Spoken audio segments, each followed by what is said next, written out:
Students welcome back to learning journey. நம்ம வீடை நீட்டாக கூட்டிடுறோம் இல்லையா? சிலப்போ சடவாக இருக்கும், சிலப்போ அப்படியே வீறு கொண்டு எழுவோம். அப்படியே இழுத்து கட்டிட்டு வேலை பண்ணுவோம் இல்லையா?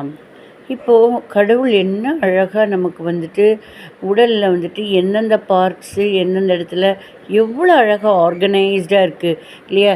இங்கே த்ரோட் இருக்குது, இந்த பக்கம் இப்படி பார்த்தா இந்த பக்கம் லெஃப்ட் சைடில் இருதயம், அதுக்கு கீழே இரைப்பை, இந்த பக்கம் நுரையீரல், அதுக்கப்புறம் குடல், இந்த மாதிரி ஒவ்வொன்றும் எவ்வளோ அழகாக ஆர்கனைஸ்டாக இருக்கு இல்லையா?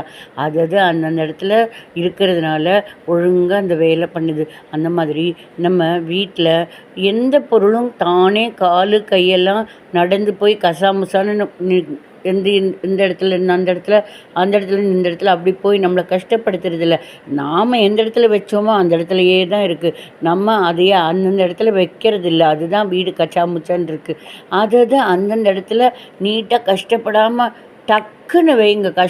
பல்ல கடிச்சிட்டு வச்சிட்டோம்னா எப்படி நம்ம உடல் ஒவ்வொரு பகுதிகளும் பார்ட்ஸும் அந்தந்த இடத்துல நீட்டாக இருக்கிறதுனால, ஒவ்வொரு வேலையும் நீட்டாக பண்ணுறதுனால நல்லா ஜாய்ஃபுல்லாக ஜம்முன்னு சாப்பிட்டு ஜாலியாக இருக்கிறதுனால நம்ம அதே மாதிரி வீடை நீட்டாக பண்ணிட்டோம்னா, மெயின்டெனன்ஸ் மட்டும் நீட்டாக ஒரு நாள் ஃபுல்லாக உட்காந்து பண்ணிட்டோம். ஹோட்டலில் வாங்கி சாப்பிட்டுட்டு வீடை கட நீட் பண்ணிட்டோம்னா, அப்புறம் அந்தந்த பொருளை அந்தந்த இடத்தாலே வச்சாலே அப்புறம் வீடு கூட்டி முடியணும், நீட்டாகிடும். ட்ரை பண்ணுங்கள். பிடிச்சிருந்ததுன்னா லைக் பண்ணுங்கள்.